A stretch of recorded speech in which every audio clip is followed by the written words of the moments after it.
And speaking of the legend, kita bersama dengan Chef de Mission Olimpik Tokyo, Olympian dan living legend lah, Datuk Lee Chong Wei. Harap-harap Datuk sihat semua, dah dinner kan? Dah. Sudah habis dinner. Okey Datuk, sebagai Ya, CDM kan, ya. apa yang Datuk boleh rumuskan overall lah secara keseluruhan mengenai kontingen Malaysia di Tokyo?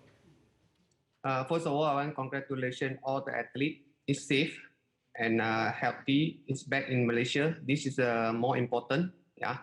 Tapi untuk saya semua yang elakkan COVID and semua yang sehat and Ya. balik all the contingent di Malaysia hari ini and Datuk Azizo just arrival and all the menteri, Tan Sri Noza, OCM President, all the support service arrived for today. And I am very happy and Malaysia kali contingent ini memang dapat 2 pingat, 1 silver, 1 gangsa. Silver dapat and Dato' Azizo and gangsa dapat and badminton team Aaron Chia and Shui.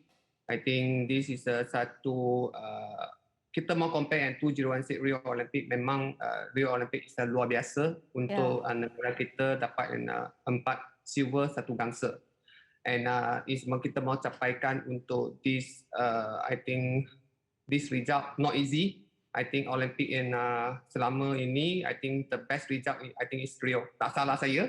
And this kali ini memang kita target 3 medal, kita dapat 2 medal and consider orang cakap fail, tapi kita at least kita dapat 2 pingat untuk negara kita and I think this is satu bukan senang and saya untuk CDM kali ini saya boleh kongsikan not easy and this pandemic and duduk and mabel untuk training untuk preparation in this Olympic. I think menteri semalam press conference cakap juga di sini puas hati and I think tak dapat kita target, kita kena tanggungjawab. Tapi this is more important untuk tadi saya cakap juga all the athletes safe, tak ada untuk jangkit COVID balik untuk negara kita. This is satu untuk the best result untuk negara kita lah. Ya. Ya, betul lah kata Datuk tadi, safety first dan nasib baik all good news lah daripada atlet-atlet kita yang semua cegah lah daripada COVID.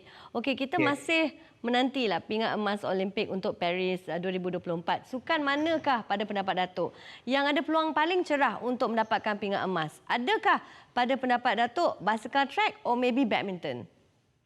Kita boleh tengok selalu and kita punya result and selalu kita datang kat badminton first and second sekarang bicycle, third, I think and diving juga and 3 acara ini selalu dapat pingat untuk negara kita. I think this is a preparation untuk 2024 is a very fast.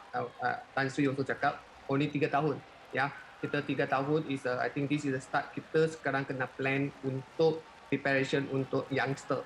I think 2024 itu memang gold medal boleh datang ke bicycle and also badminton. I think diving kita kena plan untuk sekarang because not either I think 2024 kita plan baru 2023 ada 1 tahun kita plan untuk preparation untuk Olympic. I think this is a 3 years. I think semalam Tan Sri juga cakap juga Olympic Council just prepare now. How you go to target untuk gold medal untuk kita negara, how to all the sport macam tadi Ayu tanya saya juga. I think badminton I have a good chance. Next Olympic I think is Chia, Aaron Chia. This is satu youngster and kita tengok future. And tadi saya ada tengok interview untuk juga untuk kita Datuk Azizo ini mau dati 1 kali untuk fight untuk medal lagi. I think dia kena pilih yang satu cara and satu event saja pergi target untuk gold medal. I think lagi 1 kali Olympic mungkin Dato' Azizo sudah 36. I think condition saya so far tengok is bagus. Tapi lagi 3 tahun kita tak tahu ya. Tapi I think Dato' Azizo tahu apa ya kondisi dia. Dia mau fight untuk 1 kali Olympic. I think dia akan cuba yang terbaik, kondisi yang terbaik lawan 2024. I think it's a good chance.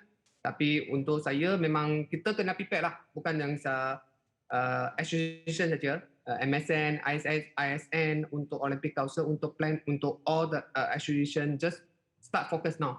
Yeah. Datuk, pada pendapat Datuk selain daripada terjun badminton basikal, ada sukan lain yang maybe boleh jadi prospek emas juga? So far kita tak nampak. Ya. Kita tak pernah nampak ada satu prospek untuk youngster come out untuk target untuk go untuk other sport. Tapi kita tengok association scenery, how we go to target, and mungkin ada prospek itu youngster untuk gold medal untuk 2024 itu. Memang association lebih tahu, mungkin kita tak tahu untuk atlet-atlet kita how go to preparation, how ada future atlet, kita tak tahu.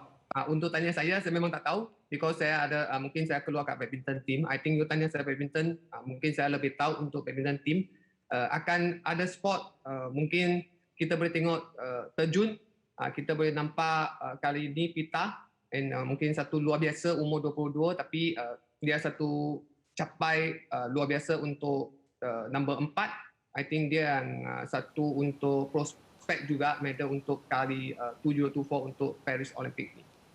Datuk, should we still letak terjun as prospek pingat emas? Sebab bila kita tengok terjun dah berapa edition Olimpik kan, 2008 Beijing, London, Rio, sekarang Tokyo. China memang dalam kelas tersendirilah, macam susah sangat untuk nak bagi mata dekat tu pun susah, jurang mata sangat besar. Kita kena import diver China lah, Datuk. Import China susah sikit lah. Kita ada potensi kita, tapi how kita player kena fight untuk macam negara lain, and how we untuk dapat satu contingent, mungkin coaches, how to education untuk preparation untuk atlet kita. Mungkin kita boleh cakap, boleh kongsikan, bukan kita badminton untuk strong untuk Malaysia, bukan. And mungkin association, either the coaches, mungkin kita imagine, and itu macam kita mesti ni orang cakap, selalu orang tanya macam ibu bapa, how you anak mau pergi sport apa, tapi biasa orang pergi football, soccer, either badminton. Tapi ini dia satu untuk macam first sport untuk negara kita. IT orang pergi ini 2 sport, tapi isu tanya macam anak-anak sekolah, and you macam tanya pergi sekolah, you pilih apa sport, normally orang first badminton. Because badminton is dulu, zaman dulu sampai sekarang, mungkin Olimpik kita menang 1992 untuk apa? Thomas Cup. This is satu untuk motivasi untuk young generation mau jadi macam Thomas Cup, either is the badminton players. And I think a lot the athlete mungkin different sport ada juga, tapi is first you tanya dia, memang dia mau masuk badminton dulu. And I think this is satu untuk akan datang, mungkin KBS kena buat yang lebih banyak untuk this program-program untuk sekolah-sekolah itu. I think this is a very important untuk ibu bapa, and macam mana potensi untuk akan sport lain lah. This is more important. Ya, untuk mendapat lagi banyak anak-anak muda meminati terjun dan juga bicycle track supaya ada continuation kan. Okey Datuk, last question. Apa harapan Datuk untuk sukan negara dalam pada masa akan datang? Ya, untuk saya akan datang, memang saya harap mungkin 2024 macam kita cakap Olimpik dulu, and kita harap boleh dapat first gold medal untuk negara kita. This is bukan saya saja, tapi seluruh rakyat Malaysia, and this is satu dream kita negara juga, and this is a goal kita tunggu lama-lama ini. I think Olimpik sampai sekarang ini, saya harap 2024, I think a lot of association kena kerja sekarang lah, bukan sampai 2023 kita baru preparation kan. Tapi this is 3 tahun lagi, is very fast. Mungkin dulu kita 4 tahun, because this pandemic, Olympic 70 extend lagi 1 tahun kan. And after ini Olympic only 3 tahun. This is a very fast. I think now kita kena prepare start sekarang, because not easy, saya tahu, tapi ada pandemic ini, tapi kita memang kena juga fokus untuk kita mau dapat emas pertama untuk negara kita, tapi kita kena plan sekarang lah. Betul. Terima kasih sangat. Terima kasih banyak Datuk Lee Chong Wei. Dan Datuk ada katakan kepada Azizul bahawa dia awet muda, always stay young. Datuk pun masih awet muda, masih stay young, nampak macam baru 25 years old. Yes, hope so. Thank you Datuk. No problem.